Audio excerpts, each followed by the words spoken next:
കേട്ടോണ്ടിരിക്കുന്ന ഒരു സബ്ജക്റ്റാണ് നമ്മുടെ സബ്സ്ക്രിപ്ഷൻ. പക്ഷേ അപ്പോൾ അത് വെച്ചൊരു ക്യാഷ് ഉണ്ടാക്കുക, ആക്ച്വലി അത് ഇവരെ സബ്സ്ക്രിപ്ഷനിൽ നിന്നും ലീക്കായ ഒരു വീഡിയോ ആണ്. അല്ലാന്ന് പറയാൻ ആർക്കും പറ്റില്ല. അപ്പൊ എനിക്ക് അങ്ങനെ പുറത്ത് വേറെ ആരും കാണില്ലല്ലോ. അപ്പൊ എനിക്ക് കുറച്ച് വീഡിയോസ് ഒക്കെ ജസ്റ്റ് അവിടെ ഇവിടെ കാണിക്കുന്ന ഒരു വീഡിയോസ് എടുത്തിട്ടാൽ മതിയല്ലോ. അപ്പൊ എനിക്ക് കുറച്ച് പൈസ കിട്ടുമല്ലോ എന്ന് കരുതിയിട്ട് ബാക്കിയുള്ളവരെയും കൂടി വഴിതെറ്റിക്കുന്ന ഒരു രീതിയായിട്ടാണ് എനിക്ക് ഈ ഒരു പരിപാടിയുടെ തോന്നിയിട്ടുള്ളത്. അപ്പൊ ഗൈസ്, ഇന്നത്തെ വീഡിയോ വേറെ ഒന്നുമില്ല കേട്ടോ. ഞാൻ ആക്ച്വലി പനിയായിട്ട് 1 വീക്കായിട്ട് ഹോസ്പിറ്റലിലായിരുന്നു. അത് കഴിഞ്ഞിട്ട് ഇപ്പോൾ വീട്ടിലെ റെസ്റ്റാണ്. കാരണം മക്കൾ 2 പേരും അഡ്മിറ്റ് ആയിരുന്നു. ഒരു വൈറസ് പനി ആയിരുന്നു കേട്ടോ. അതിനുശേഷം അവരത് നേരെ എനിക്ക് തന്നു. അപ്പം ഞാൻ റെസ്റ്റിലാണ്. എനിക്കിന് പ്രത്യേകിച്ച് മരുന്നും കാര്യങ്ങളൊന്നും ഇല്ലാത്തതുകൊണ്ട് തന്നെ ഞാനിപ്പോൾ റെസ്റ്റിലാണ്. അങ്ങനെ ഇരിക്കുമ്പോൾ ഞാൻ കരുതിയതായിരുന്നു ഇനി വീഡിയോസൊക്കെ കുറച്ച് കഴിയട്ടെ, കുറച്ച് കഴിഞ്ഞിട്ട് എടുക്കാം എന്നൊക്കെയുള്ളൊരു പ്ലാനിലായിരുന്നു കേട്ടോ. കാരണം എൻ്റെ കോലം കണ്ടാൽ അറിയാം, ടയേർഡാണ്, ഫുൾ ടയേർഡാണ്. അപ്പോൾ അങ്ങനെ വിചാരിച്ചുകൊണ്ടിരുന്നപ്പോഴാണ് ഞാൻ കുറച്ച് ദിവസമായിട്ട് യൂട്യൂബ് തുറക്കുമ്പോൾ അല്ലെങ്കിൽ ഇൻസ്റ്റഗ്രാം തുറക്കുമ്പോൾ കണ്ടുകൊണ്ടിരിക്കുന്ന അല്ലെങ്കിൽ കേട്ടുകൊണ്ടിരിക്കുന്ന ഒരു സബ്ജക്റ്റാണ് നമ്മുടെ സബ്സ്ക്രിപ്ഷൻ. അപ്പോൾ എനിക്കതിനെക്കുറിച്ച് വല്ലാണ്ട് അറിവൊന്നുമില്ല. പക്ഷെ ഞാൻ ഒരു സ്റ്റോറി പറയാം. സ്റ്റോറി അല്ല, ഒരു കാര്യം പറഞ്ഞുതരാം. ഇപ്പം ആക്ച്വലി എല്ലാവർക്കും അറിയുന്ന ഒരാളാണ് രേണുസുതി. എനിക്ക് രേണുസുതി എന്ന് പറയുന്നതിനോട് വലിയൊരു താല്പര്യം ഇപ്പം ഇല്ല, പക്ഷെ എനിക്ക് ഉണ്ടായിരുന്നു. അതായത് സുധിച്ചേട്ടൻ്റെ ഒരു മരണശേഷം, അതായത് അപ്പോൾ ഗൈസ്, ഞാൻ പറയാൻ വന്നത് വേറൊന്നുമില്ല. ഇന്ന് ഈ ഒരു വീഡിയോ എടുക്കാൻ കാരണം നമ്മുടെ എല്ലാവർക്കും അറിയാവുന്ന ഒരു വ്യക്തിയാണ്, അല്ലെങ്കിൽ ഒരു പേഴ്സണാണ് നമ്മുടെ രേണുസുതി. ആക്ച്വലി എനിക്ക് രേണുസുതി എന്ന ഒരു പേഴ്സണിനെ ആദ്യം കുറച്ച് നാളുകൾക്ക് മുമ്പ് ഭയങ്കര ഇഷ്ടമായിരുന്നു. കാരണം എനിക്കൊരു ഇഷ്ടം എന്ന് പറയാൻ അങ്ങനെയല്ല. കാരണം ആള് പിന്നെ ആ സുധിച്ചേട്ടൻ്റെ മരണശേഷം ഒരുപാട് അനുഭവിച്ചിട്ടുണ്ട്, ഒരുപാട് സ്ട്രഗിൾ ചെയ്തിട്ടുണ്ട്. സോ അവരെ മക്കൾക്ക് വേണ്ടിയിട്ട് അവർ തന്നെ അധ്വാനിക്കണം, എന്നാലേ അവർക്ക് എന്തെങ്കിലും ഉണ്ടാവുള്ളൂ. അപ്പോൾ അവർ ചെറിയ ചെറിയ വീഡിയോസ്, ആൽബംസ് ഒക്കെ എടുക്കുമ്പോഴും ആളുകൾ ആളെ കളിയാക്കും. അപ്പോൾ അവരെ മക്കളെ നോക്കാൻ വേണ്ടിയിട്ട് അവർക്ക് അറിയാവുന്ന അല്ലെങ്കിൽ അവർക്ക് പറ്റാവുന്ന ഒരു പണി എന്ന് പറയുന്നത് അവർക്ക് പിന്നെ സോഷ്യൽ മീഡിയയിൽ വീഡിയോസ് ഇടുക, അതിൽ നിന്നൊരു ഇൻകം ഏൺ ചെയ്യുക എന്നതായിരിക്കും. ഓക്കെ, ഇപ്പം എല്ലാവരും യൂട്യൂബ് യൂസ് ചെയ്യുന്നതും എല്ലാം ഒരു ഏർണിങ്സിന് വേണ്ടിയിട്ടാണല്ലോ. ഈ പറയുന്ന ഞാൻ പോലും ഒരു ഏർണിങ്സ് കിട്ടും എന്നറിഞ്ഞതിന് ശേഷമാണ് ഇതിലേക്ക് ഫുൾ ഇൻട്രസ്റ്റഡ് ആയിട്ട് വന്നത്. സോ ആ വ്യക്തിയും അങ്ങനെ കരുതിയിട്ടുണ്ടാവും. അതുകൊണ്ട് തന്നെ ആ ആൾക്ക് ഒരുപാട് ഓപ്പർച്യൂണിറ്റീസ് കിട്ടിയിട്ടുണ്ട്. കുറേ ആൽബംസ് അഭിനയിക്കാനൊക്കെ പറ്റും, ഒക്കെ നല്ല കാര്യം. അതിനെ കുറേ ആൾക്കാർ വിമർശിച്ചിരുന്നെങ്കിലും കളിയാക്കിയിരുന്നെങ്കിലും അപ്പോഴും എനിക്കൊരു ഓക്കെ ഇരുന്നു, ആള് പാവല്ലേ എന്നൊക്കെ കരുതിയിട്ടാണ് ഞാൻ നിന്നത്. ഇപ്പോഴും ഞാൻ പറയാം, ഒരിക്കലും ഒരു റിയാക്ഷൻ വീഡിയോ ആയിട്ട് ചെയ്യുന്നതല്ല, എനിക്ക് പറയാനുള്ള ഒരു കാര്യം. പക്ഷെ അതിന് മുൻപേക്ക് എനിക്ക് ഒരു കാര്യം പറയണം, ഇതിനെ പറ്റിയിട്ടൊന്ന് പറയണം എന്ന് കരുതി. കാരണം ഇപ്പം ഏറ്റവും കൂടുതൽ ചർച്ചാ വിഷയം എന്ന് പറയുന്നത് ഈ ഒരാളെ കുറിച്ചാണ്. അപ്പോൾ ഞാൻ കരുതി ആ ആളിൽ നിന്ന് തന്നെ ഈ ഒരു കാര്യത്തിലേക്ക് കിടക്കാമെന്നുള്ളത്. സോ അപ്പോൾ ആ ആള്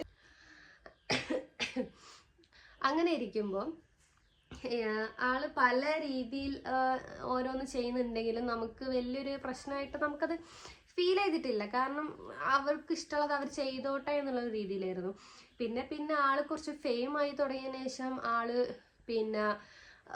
ആളെ ഡ്രസ്സിങ് രീതി മാറി. ഓക്കെ, അതൊക്കെ ഓരോരുത്തരുടെ പേഴ്സണൽ ചോയ്സാണ്. ആർക്കും എന്തും ധരിക്കാം, അതിനൊന്നും ആരും ഒന്നും പറയേണ്ട ആവശ്യമില്ല. കാരണം അത് അവരുടെ പേഴ്സണൽ ചോയ്സാണ്. പക്ഷെ അതിന് ഇറക്കം കുറയുന്നു, വലിപ്പം കുറയുന്നു, അതും ഓക്കെ, അതൊക്കെ അവരുടെ ഇഷ്ടമാണ്, അവരുടെ കാര്യങ്ങളാണ്, അതൊന്നും നമ്മൾ നോക്കേണ്ട ആവശ്യമില്ലല്ലോ അല്ലേ. പക്ഷേ അത് വെച്ചൊരു ക്യാഷ് ഉണ്ടാക്കുക എന്ന് പറയുമ്പോൾ എനിക്കെന്തോ ആ ഒരു വ്യക്തിയോടുള്ള ഒരു സ്നേഹം അല്ലെങ്കിൽ ആ ഒരു ഇതുണ്ടായിരുന്നില്ലേ, അതങ്ങ് പോയി തുടങ്ങി എന്ന് പറയാം. കാരണം ഇപ്പോൾ ആ ചേച്ചിയെക്കുറിച്ച് ഒരുപാട് വീഡിയോസ് വരുന്നുണ്ട്, ഒരുപാട് വൾഗറായിട്ടുള്ള വീഡിയോസുകൾ വരുന്നുണ്ട്. ഞാൻ യൂട്യൂബ് തുറക്കുമ്പോൾ ഫുള്ള് ഇതിനെ പറ്റിയിട്ടുള്ള റീൽസും ഷോർട്സും വീഡിയോസുമാണ്. പനിയാണ് കേസ് ആണ് കാണുന്നത്. അപ്പം ഞാൻ ഇതിനെപ്പറ്റി ഒരു വീഡിയോ ഞാൻ കണ്ടു, ഞാൻ പറയുന്നില്ല അതിനെപ്പറ്റി, നിങ്ങളെല്ലാവരും കണ്ടിട്ടുണ്ടാവുമായിരിക്കും. ഞാൻ എൻ്റെ വീഡിയോയിൽ അതിനെ ക്ലിപ്സും ആഡ് ചെയ്യുന്നില്ല, കാരണം എല്ലാവരും ഇതിനകം കണ്ടിട്ടുണ്ടാവും. പക്ഷെ എനിക്ക് പറയാനുള്ളത് പറയാം എന്നുള്ളതുകൊണ്ട് ഞാൻ പറയുന്നതേ ഉള്ളൂ. ഒരു ബാഡായിട്ടുള്ളൊരു ലിപ്പിൻ്റെ ഒരു ഇതൊക്കെ വെച്ചിട്ട് ഒരു കണ്ടന്റ് ആയിട്ടുള്ളൊരു വീഡിയോ ആക്ച്വലി അത് ഇവരെ സബ്സ്ക്രിപ്ഷനിൽ നിന്നും ലീക്കായ ഒരു വീഡിയോ ആണ്. അപ്പൊ ഗൈസ്, ഈ സബ്സ്ക്രിപ്ഷൻ എന്താണ് എന്ന് ഞാൻ പറഞ്ഞുതരാം. എനിക്ക് വലിയ തോതിലുള്ള അറിവൊന്നും ഇല്ലെങ്കിലും അറിയുന്നതിനെ കുറിച്ച് ഞാൻ പറഞ്ഞുതരാം. സംഭവം വേറൊന്നല്ല, നമ്മള് സബ്സ്ക്രിപ്ഷൻ ചെയ്ത് ആൾക്കാരെ നമ്മുടെ ഇതിലേക്ക് കൊണ്ടുവരുന്നത് വഴി അവർക്ക് കുറച്ച് ഏർണിങ്സ് ഒക്കെ കിട്ടും. പക്ഷേ അതെന്ന് പറയുന്നത് നമുക്ക് കുറച്ച് പേഴ്സണൽ ആയിട്ടുള്ള സംഭവങ്ങൾ കാണിക്കുന്ന ആ ഒരു തരം കണ്ടന്റ് ഇട്ടിട്ടാണ് അതിനകത്ത് വീഡിയോസ് ലൈവ് വരുന്നത്. അത് കാണാനായിട്ട് ഒരുപാട് ആളുകളും ഉണ്ടാവും. അതിനായിട്ട് അവർ പൈസയും കൊടുക്കും. ഓക്കെ, ഞാൻ സമ്മതിച്ചു. പക്ഷെ ഇവരെ പോലുള്ള ആളുകൾ ഇത് ചെയ്യുമ്പോൾ ബാക്കി കുറച്ച് ആളുകളുണ്ട്, അവരും വിചാരിക്കാം ഓക്കെ ഇത് ചെയ്താൽ ഇത്ര പൈസ കിട്ടും, അപ്പൊ എന്തുകൊണ്ട് നമുക്കും ചെയ്തുകൂടാ എന്ന തോന്നൽ ബാക്കിയുള്ളവരിലേക്ക് എത്തിക്കുന്ന എനിക്ക് പേഴ്സണലായിട്ട് തോന്നുന്നു. കാരണം അതായത് ഇപ്പൊ യൂട്യൂബിൽ നിന്നും റവന്യൂ കിട്ടും, നമുക്കൊരു ഇൻകം ഏൺ ചെയ്യാം എന്ന് ഉള്ള ഒരു ഇതുള്ളത് കൊണ്ടാണ് ഇപ്പൊ ഭൂരിഭാഗം ആൾക്കാരും യൂട്യൂബിലേക്ക് വരുന്നത്. അല്ലാന്ന് പറയാൻ ആർക്കും പറ്റില്ല, ഞാനടക്കം അങ്ങനെയാണ്. ഇപ്പൊ ഇൻസ്റ്റഗ്രാമിലായാലും ശരി, നമുക്ക് വീഡിയോസ് ഇട്ടിട്ട് ഏർണിങ്സ് ഉണ്ടാക്കാം. അപ്പോൾ അതിനെക്കുറിച്ചുള്ള ഒരു വീഡിയോ ഞാൻ ഡീറ്റെയിൽ ആയിട്ട് വരച്ച് ചെയ്യാം കേട്ടോ. നമുക്ക് ഇൻസ്റ്റഗ്രാമിൽ നിന്നും ഏർണിങ്സ് ഉണ്ടാക്കാം. ഇതിനപ്പുറം ഒരു ഏർണിങ്സ് എന്ന് പറയുന്നതാണ് ഈ സബ്സ്ക്രിപ്ഷൻ വഴി കിട്ടുന്നത്. അപ്പോൾ ഇവരെ പോലുള്ള ആളുകൾ ഇങ്ങനത്തെ വീഡിയോസ് ഒക്കെ ചെയ്ത് ഇടുമ്പോൾ, അല്ലെ ഇങ്ങനത്തെ പണികൾ ചെയ്യുമ്പോൾ കുറച്ച് വേറെ ആളുകളുണ്ട്, മീൻസ് എന്താ പറയുക, എങ്ങനെയും കുറച്ച് പൈസ ഉണ്ടാക്കണം, അല്ലെങ്കിൽ ഈ സബ്സ്ക്രിപ്ഷൻ എന്ന് പറയുമ്പോൾ ആരും അറിയുന്നില്ല. കാരണം അത് പൈസ കൊടുത്ത് കാണുന്നവർക്ക് മാത്രമാണല്ലോ കാണാൻ പറ്റുന്നത്. അപ്പോൾ നമ്മൾ വിചാരിക്കും ഓക്കെ എന്നാൽ എനിക്കും ഒരു ഇതെടുക്കാം, അതിലൊരു ഇത് തുടങ്ങാം, അപ്പം എനിക്ക് അങ്ങനെ പുറത്ത് വേറെ ആരും കാണില്ലല്ലോ, അപ്പം എനിക്ക് കുറച്ച് വീഡിയോസൊക്കെ ജസ്റ്റ് അവിടെ ഇവിടെ കാണിക്കുന്ന ഒരു വീഡിയോസ് എടുത്തിട്ടാൽ മതിയല്ലോ, അപ്പം എനിക്ക് കുറച്ച് പൈസ കിട്ടുമല്ലോ എന്ന് കരുതിയിട്ട് ബാക്കിയുള്ളവരെയും കൂടി വഴിതെറ്റിക്കുന്ന ഒരു രീതിയായിട്ടാണ് എനിക്ക് ഈ ഒരു പരിപാടിയുടെ തോന്നിയിട്ടുള്ളത്. കാരണം കുറേ മുന്നേ, എനിക്ക് ശരിക്കും അറിയില്ല, കുറേ മുന്നേ ഞാൻ കണ്ടിട്ടുണ്ട് ഒരു നിഷാന വ്ളോഗ്സ് എന്ന് പറഞ്ഞിട്ട് എന്തോ ഒരു ആളുണ്ട്. ആ ആളാണ് ഇത് കൊണ്ടുവന്നത് എനിക്ക് തോന്നുന്നു. കാരണം ഞാൻ ആ ആളെ പറ്റിയിട്ട് പിന്നെ വേറെ 2-3 ആൾക്കാരുടെ വീഡിയോസിൽ ഈ ഒരു വ്യക്തിനെ കുറിച്ച് പറയുന്നത് ഞാൻ കേട്ടു കേട്ടോ. നിഷാന വ്ളോഗ്സ്, ഈ ഒരു ചേച്ചി സംഭവം എന്തൊക്കെയാ ഇടുന്നത് ആർക്കും പറയാനില്ല. കാരണം അതിൻ്റെ വ്ളോഗ് കാണുമ്പോൾ തന്നെ നമുക്ക് ദേഷ്യം പിടിക്കും. ഞാൻ ആക്ച്വലി ആലോചിച്ചിരുന്നു അന്നൊക്കെ, ഇവർക്ക് മക്കളുണ്ടോ, അല്ലെങ്കിൽ മക്കൾ ഉണ്ടാവില്ലേ, അല്ലെങ്കിൽ ഹസ്ബൻഡ് ഇല്ലേ, അല്ലെങ്കിൽ ഫാമിലി ഇല്ലേ, അമ്മയില്ലേ, അച്ഛനില്ലേ, എന്തോ ഒക്കെ പോട്ടെ, നെയ്ബേഴ്സ് ഉണ്ടാവില്ലേ, ഫ്രണ്ട്സ് ഉണ്ടാവില്ലേ എന്നൊക്കെ ആലോചിച്ചിട്ട് എനിക്ക് എന്തോ ഒരു, കാരണം ഇപ്പം ഞാനൊരു വ്ളോഗ് ഇടുമ്പോൾ എനിക്ക് ഭയങ്കര പേടിയാ. പേടി മീൻസ് അവരെന്തായിരിക്കും പറയുമോ, അല്ലെങ്കിൽ കാണുന്നവർക്ക് എന്തെങ്കിലും വിചാരിക്കുമോ. കാരണം എൻ്റെ വീഡിയോസ് ഇട്ടാൽ എൻ്റെ നെയ്ബേഴ്സും ഫ്രണ്ട്സും ഫാമിലീസ് എല്ലാവരും കാണുന്നതാണ്, ഓരെന്നോട് അഭിപ്രായം പറയാറുണ്ട്. അപ്പോൾ ഞാൻ കുറച്ച് ഇവിടെ കാണിച്ചിട്ടോ അല്ലെങ്കിൽ ഇവിടെ കാണിച്ചിട്ടോ വീഡിയോസ് ഇടുമ്പോൾ സ്വാഭാവികം എല്ലാവരും കാണും. പിന്നെ മാത്രമല്ല, എൻ്റെ മോൻക്ക് 4 വയസ്സായിട്ടുണ്ടെങ്കിൽ പോലും ഞാനിടുന്ന എല്ലാ വീഡിയോസും ഓൻ കാണാറുണ്ട്. കാരണം ഓനിക്കിഷ്ടമാണ് എൻ്റെ വീഡിയോസ് കാണുന്നത്. അപ്പം ഞാനിങ്ങനെ വിചാരിക്കും, ഈ ഒരു ചേച്ചി ആണോ താത്തയാണോ എന്തോ എനിക്ക് അറിയത്തില്ല, വിളിക്കേണ്ടത് അതിനെ എനിക്കറിയില്ല. ആ ഒരു വ്യക്തി ഇമാതിരി വീഡിയോസ് ഇടുമ്പോൾ, കാരണം അത് അവിടെ ഇവിടെ കാണിച്ചിട്ട് ഓരോ ഷോർട്സ് ഇടും, ഇന്ന ദിവസം ഇന്ന സാധനം ഇറക്കുന്നുണ്ട്, സോ അത് കാണേണ്ടവർ മെമ്പർഷിപ്പ് എടുക്കണം എന്നാലേ കാണുള്ളൂ, ലൈവ് വരത്തുള്ളൂ എന്നൊക്കെ പറഞ്ഞിട്ട്. അപ്പം എനിക്ക് ഇതിനെപ്പറ്റി വലിയ ബോധമൊന്നും ഉണ്ടായിരുന്നില്ല. ഓക്കെ, ഞാൻ ലൈവ് ആയിരിക്കും, കാരണം ആ ചേച്ചിൻ്റെ ലൈവ് കാണുമ്പോൾ ഞാൻ ആ വഴിക്ക് കയറില്ല. കാരണം എന്താ പറയാൻ പറ്റില്ല, സംഭവം അതിലല്ല കാണിക്കുന്നത്, ഇതേപോലുള്ളൊരു പരിപാടിയിലാണ് ഈ സാധനം കാണിക്കുന്നത്. അതിനുശേഷം ഞാൻ നോക്കുമ്പോൾ കുറേ കാലത്തിന് ശേഷം വേറൊരു ആളെ കണ്ട്, ഇതിനെപ്പോലെ തന്നെ ഏകദേശം ഒരു സാമ്യമുള്ള ഒരാൾ കേട്ടോ. പിന്നെ ഞാൻ നോക്കുമ്പോൾ വേറൊന്നിനെ കാണുന്നു. അപ്പോഴും ഞാൻ ഇതിനെപ്പറ്റി വലിയ ബോധമല്ല. ഞാൻ എന്തോ ആയിക്കോട്ടെ, ചിലപ്പോൾ അവരെ ചാനലിടുന്നതായിരിക്കും, പോട്ടെ. ഇപ്പോൾ ആയിട്ട് ഈ രേണുസുധിയുടെ ഒരു പ്രശ്നമാണല്ലോ കൂടുതലായിട്ട് ഹൈലൈറ്റ് ചെയ്ത് കാണുന്നത്. അപ്പോഴാണ് എനിക്ക് ഇതിനെ പറ്റിയിട്ടുള്ള ഭയങ്കരമായിട്ട് എനിക്ക് മനസ്സിലാക്കാൻ കഴിഞ്ഞത്.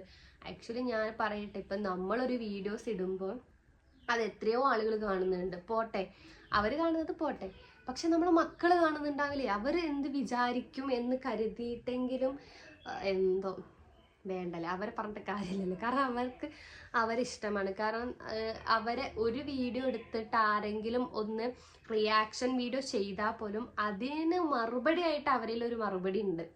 കാരണം ആ ഒരു ലിപ്പിൻ്റെ വീഡിയോ ക്ലിപ്പ് ലീക്കായതിനു ശേഷം ആ ആള് പറഞ്ഞത് അത് ചുണ്ട് ഉണങ്ങിയിട്ട് പൊട്ടിയിട്ടുണ്ട്, അപ്പം അതിന് ലിപ് ബാം എന്തോ തേച്ചിട്ട് അത് വേദനിച്ചിട്ട് അതിങ്ങനെ കാണിച്ചതാണെന്നാണ് പറഞ്ഞത്. ഓക്കെ ശരി, നമ്മൾ ചുണ്ടൊക്കെ പൊട്ടിക്കഴിഞ്ഞാൽ നമുക്കൊന്നും ചിരിക്കാൻ പോലും പറ്റില്ല. പക്ഷേ ഇവരെ ചുണ്ട് പൊട്ടിയിട്ട് കാണിക്കുന്നത് വേറൊരു ടൈപ്പ് സാധനമാണ്. എന്തോ ആയിക്കോട്ടെ, അവരുടെ ഇഷ്ടമാണല്ലോ അല്ലേ. പക്ഷെ അത് കണ്ടിട്ട് എനിക്ക് പറയാനുള്ളത്, നമ്മളിൽ അല്ലെങ്കിൽ നമ്മളെപ്പോലെ നമ്മളെ മക്കളായാലും ശരി, നമ്മളെ അനിയത്തിമാരോ ചേച്ചിമാരോ ആരും ഈ പരിപാടിക്ക് നിൽക്കരുത്. കാരണം ഇത് ശരിയാണ്, ഇത് പുറത്ത് ആർക്കും കാണാൻ പറ്റില്ല. ഇത് പിന്നെ ക്യാഷ് കൊടുത്തിട്ട് അവരുടെ അക്കൗണ്ടിൽ കയറുന്ന ആൾക്കാർക്ക് മാത്രമേ കാണാൻ പറ്റുള്ളൂ. പക്ഷേ അതിപ്പോൾ ഒരാൾ മെമ്പർഷിപ്പ് എടുത്ത് കയറിയാലോ ആ ആൾ വീഡിയോ ഓണാക്കി വെക്കുമ്പോൾ ചുറ്റിലൊരു 10-20 ആൾക്കാരുണ്ടെങ്കിൽ ആ ആൾക്കാർക്കൊക്കെ കണ്ടൂടെ? അതൊരു വീഡിയോ, അതിൽ വേറൊരാൾക്ക് അതൊരു വീഡിയോ ആക്കിക്കൂടെ? അവരുടെ ഫോണിൽ അത് റെക്കോർഡ് ചെയ്തുകൂടെ? അങ്ങനെ ചെയ്യും. കാരണം ഇപ്പം എല്ലാവരും ഇപ്പോൾ പൈസ കൊടുത്ത് കയറണമെന്നൊന്നും ഉണ്ടാവില്ല. അപ്പം ഞാൻ പറയുന്ന വേറെ ഒന്നുമില്ല, നമ്മൾ ചിലപ്പോൾ ചെറുതായിട്ട് നിങ്ങൾ ആരെങ്കിലും ഇത് തുടങ്ങണമെന്നോ അല്ലെങ്കിൽ ഇതെന്താ നോക്കാമെന്നോ കരുതി വെറുതെ ജീവിതം കളയേണ്ട ആവശ്യമില്ല. കാരണം ഇന്നത്തെ കാലം അങ്ങനെയാണ്. ഒരു ചെറിയൊരു ക്ലിപ്പ് കിട്ടിയാൽ മതി നമ്മുടെ ലൈഫ് പോകാൻ. അപ്പോൾ ഒന്നുമില്ല, എനിക്ക് എന്ത് വന്നാലും ഒരു പ്രശ്നമില്ല എന്ന് പറഞ്ഞ് നടക്കുന്നവർക്കാണെങ്കിൽ ഒരു പ്രശ്നമില്ല, അല്ലെങ്കിൽ ഇതിനായിട്ട് നടക്കുന്നവർക്കാണെങ്കിലും ഒരു പ്രശ്നമില്ല.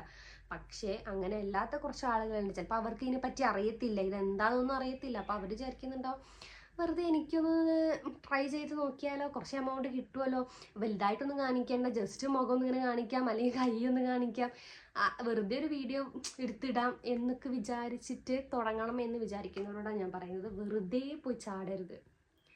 കാരണം ഇപ്പോൾ നിങ്ങൾക്ക് നിങ്ങളുടെ മുന്നിൽ തന്നെ ഒരു എക്സാമ്പിൾ ഉണ്ട്, രേണു ചേച്ചി. ഓക്കെ, അപ്പോൾ എനിക്ക് പറയാനുള്ളത് ഇത്രയേ ഉള്ളൂ, ഒരിക്കലും ആവരുത് പ്ലീസ്. കാരണം ചേച്ചിനെ ഞാൻ ഇതിനു മുമ്പ് ആരോടൊരു കുറ്റമായിട്ട്, അല്ലെങ്കിൽ എൻ്റെ ഫ്രണ്ട്സിൽ കുറേ പേർക്ക് ഈ ചേച്ചി ഇഷ്ടമല്ല. എന്താ ചേച്ചി കാണിക്കുന്നത്, ഞങ്ങൾക്ക് ഇഷ്ടമല്ല, രേണു കേണു എന്നൊക്കെ പറഞ്ഞിട്ട് ഭയങ്കരമായിട്ട് ഇങ്ങനെ പറയപ്പോൾ ഞാൻ പറയും, എന്തിനാ അങ്ങനെ പറയുന്നത്, അവരവരെ ലൈഫല്ലേ, എന്തിനാ അവരെ പറയുന്നത്, അവർ ജീവിച്ചോട്ടെ, അവർക്ക് ഇഷ്ടമുള്ളതല്ല അവർ ചെയ്യുന്നതെന്നൊക്കെ പറഞ്ഞ് ഞാൻ അങ്ങനെ പറയും. ഇപ്പം എൻ്റെ സപ്പോർട്ട് കൊണ്ട് അവർക്കൊന്നും കിട്ടാനില്ല. പക്ഷേ എൻ്റെ ഒരു ഇതിൽ എനിക്ക് ആ ചേച്ചീനെ ഭയങ്കര ഇഷ്ടമായിരുന്നു.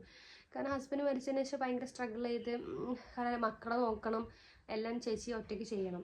പക്ഷേ മക്കളെ നോക്കാൻ വേണ്ടിയിട്ട് സ്വന്തം ശരീരം അല്ലെങ്കിൽ സ്വന്തം തന്നെ വിറ്റ് ജീവിക്കുക എന്നൊക്കെ പറയുമ്പോൾ എനിക്ക് എന്തോ ചേച്ചിയോടുള്ള ഒരു ഇഷ്ടം ക്ലോസ് കഴിഞ്ഞു, തീർന്ന്. ഞാൻ ആ വീഡിയോസ് കാണുന്നത് ഹോസ്പിറ്റലിലിരുന്ന്, എനിക്കപ്പോൾ അതിനോടുണ്ടായിരുന്ന ഇഷ്ടമൊക്കെ പോയി, എന്തോ വെറുപ്പെന്നല്ലെങ്കിൽ എന്തോ ഒരു സാധനം അതിനോട് വന്നുപോയി. അപ്പോൾ എനിക്ക് പറയാനുള്ളത്, നമ്മൾ ഇപ്പോൾ സാധാരണ ഇപ്പം സബ്സ്ക്രിപ്ഷൻ വേണ്ട, അല്ലാതെ തന്നെ നമ്മളൊരു ഫോട്ടോസോ വീഡിയോസോ എവിടെയെങ്കിലും ഒന്ന് കാണുന്നോ, എവിടെയെങ്കിലും എന്തെങ്കിലും ഉണ്ടെങ്കിൽ തന്നെ കഴിഞ്ഞു. ഇപ്പം കുറച്ച് മുമ്പ് ജയറാമിൻ്റെ മകളുടെ ഒരു ഡ്രസ്സിങ്ങിൽ വന്നൊരു ചെറിയൊരു ഇത്, അത് നിങ്ങൾക്കറിയായിരിക്കും, ഒരുപാട് പ്രശ്നങ്ങൾ ഉണ്ടാക്കി തിരിച്ച് കുറച്ച് ഊളകൾ എന്നത് തന്നെ പറയാം. കാരണം അതിനെ സൂം ചെയ്ത് അതിനെ മാത്രം വെച്ച് സംസാരിക്കേണ്ട ഒരു ആവശ്യമില്ലായിരുന്നു. പക്ഷെ അതിനെ വെച്ച് അവർ കുറേ ഒരു വീഡിയോസും കുറേ കാര്യങ്ങളും ഉണ്ടാക്കി. അപ്പം അതാ ഞാൻ പറയുന്നത്, നമ്മളിൽ നിന്നും കിട്ടുന്ന ചെറിയൊരു മിസ്റ്റേക്ക് മതി തീരാൻ. സോ നമുക്കൊന്നും അത് കിട്ടിയാൽ താങ്ങാനുള്ള കഴിവുണ്ടാവില്ല, അത് ഒതുക്കാനുള്ള എമൗണ്ടും നമ്മുടെ കയ്യിൽ ഉണ്ടാവത്തില്ല. അപ്പം നമുക്ക് മര്യാദക്ക് മാന്യമായിട്ട് ഇങ്ങനെ കുറച്ച് വീഡിയോസ്, വ്ളോഗ്സ്, ഡെയിലി വ്ളോഗ്, എന്താ നിങ്ങൾക്ക് അഭിനയിക്കാൻ ഇഷ്ടമാണെങ്കിൽ അഭിനയിക്കുക, ഷോർട്ട് ഫിലിം അതൊക്കെ ചെയ്ത് പോവുക. അല്ലാതെ ഈ സബ്സ്ക്രിപ്ഷനും കാര്യങ്ങളും എന്തിനാ വെറുതെ? സംഭവം ഇതെല്ലാവരും കൂടി മെയിൽ ചെയ്ത് സംഭവത്തിന് പൂട്ടിക്കണം എന്നാണ് എനിക്ക് ആഗ്രഹം. പക്ഷേ കാര്യമില്ല. ഇപ്പം എല്ലാവരും കൂടി കയറി ഇൻസ്റ്റഗ്രാമിൽ നിന്ന് പൊട്ടിച്ചാൽ യൂട്യൂബ് തുടങ്ങില്ലേ, യൂട്യൂബിൽ നിന്ന് പൊട്ടിച്ചാൽ പിന്നെ അവരെവിടെ പോകും? അവർ വാട്സാപ്പിൽ ഗ്രൂപ്പ് ഉണ്ടാക്കി വാട്സാപ്പിൽ ചെയ്യില്ല, നമുക്ക് പറയാൻ പറ്റില്ല. അപ്പം നമുക്ക് അതിനെ പൂട്ടിപ്പിക്കാനുള്ള ഒരു കാര്യമില്ല, പൂട്ടിപ്പിച്ചൊരു കാര്യമില്ല. അപ്പോൾ പിന്നെ ഏറ്റവും നല്ലത് എന്താണെന്ന് വെച്ചാൽ ദയവേതാരും അതിന് എമൗണ്ട് എടുത്ത് അതിൽ കയറാതിരിക്കുക, അതല്ലേ ശരിക്കും വേണ്ടത്. നമ്മൾ വെറുതെ ഓരോരുത്തർ കയറുന്നു, ചിലപ്പോൾ ഈ കയറുന്നവന്മാരൊക്കെ ഇവക്കിട്ട് ട്രോൾ ചെയ്യാൻ വേണ്ടിയിട്ട് അല്ലെങ്കിൽ ഇവക്കിട്ടൊരു പണി കൊടുക്കാൻ വേണ്ടി കയറുന്നതായിരിക്കും. ഇതൊന്നും അറിയാതെ ഈ ചേച്ചി വല്ലാതെ വീഡിയോ എടുത്ത് അങ്ങ് വൈറലാവുകയാണ്. പിന്നെ വേറൊരു സൈഡ് എന്ന് വെച്ചാല് ഇങ്ങനത്തെ കുറച്ച് ഇതിടുന്നവള് ചേച്ചി കുറച്ച് കയറി പോകുന്നുണ്ട്. അത് ഓക്കെ, ആളെ പേജും കയറി പോകുന്നുണ്ട്, ഒക്കെ ചെയ്യുന്നുണ്ട്. ചേച്ചിക്ക് സൈഡിൽ കൂടി ഇൻകം കിട്ടുന്നുണ്ട്. പക്ഷേ ആ ഇൻകത്തിനൊക്കെ ഒടുവില് ഒരു ചെറിയ കുഞ്ഞ് വളർന്ന് വരുന്നുണ്ട്, റിതപ്പൻ. ഞാൻ വലുതായിട്ട് അവനെക്കുറിച്ച് പറയുന്നില്ല, ചിലപ്പോൾ എനിക്ക് വല്ല പ്രശ്നം വരും. എന്നാലും ഞാൻ പറയാം, ആ റിതപ്പനെ കാണുമ്പോൾ എനിക്ക് എൻ്റെ മോനെ പോലെ തോന്നുന്നത്. ആ കൊച്ചു കുറച്ച് കഴിയുമ്പോൾ സ്കൂളിൽ പോകുമ്പോൾ അവരെ കൂടെയുള്ള ആൾക്കാർ പറയും, നിൻ്റെ അമ്മ അങ്ങനെ ചെയ്തില്ലേ, നിൻ്റെ അമ്മ ഇങ്ങനത്തെ വീഡിയോ ഇട്ടില്ലേ, നിൻ്റെ അമ്മ അങ്ങനത്തെ വീഡിയോ ഇട്ടില്ല എന്ന് പറയുമ്പോൾ ആ കൊച്ചിന് എന്തായാലും ഹേർട്ടാവില്ല എന്ന് പറയാൻ പറ്റില്ല, ഹേർട്ടാവും. പിന്നീട് അതൊരു അവർക്കൊരു പ്രശ്നം എന്തോ നമ്മൾ പറഞ്ഞിട്ട് കാര്യമില്ലല്ലോ അല്ലേ, എന്തായാലും അതിനെപ്പറ്റി പറഞ്ഞിട്ട് കാര്യമില്ല. സോ എനിക്കിപ്പോൾ ഇത്രേ പറയാനുള്ളൂ, നമ്മൾ ആരും അതിൽ പോയിട്ട് പെടാതിരിക്കുക, എനിക്ക് അത്രേ പറയാനുള്ളൂ. അപ്പോൾ കേസ് ഇന്നത്തെ വീഡിയോ അത്രയേ ഉള്ളൂ. അപ്പം ഇനി വേറൊരു വീഡിയോസായിട്ട് വീണ്ടും വരുന്നതായിരിക്കും. അപ്പോൾ ഇപ്പം കുറേ ആൾക്കാരായിരിക്കും നീ ഇതിനപ്പോൾ ഈ വീഡിയോ ഇവിടെ പറഞ്ഞത്. സംഭവം വേറൊന്നുമില്ല, എനിക്ക് പറയാൻ തോന്നി ഞാൻ പറഞ്ഞു. എല്ലാവരും വീഡിയോസിലും ഇഷ്ടമുള്ളതൊക്കെ പറയുന്നില്ല, അതുപോലെ എനിക്ക് പറയാൻ തോന്നിയൊരു കാര്യം പറഞ്ഞു തന്നേ ഉള്ളൂ. അപ്പം ഗൈസ് ടാറ്റാ ബൈ ബൈ.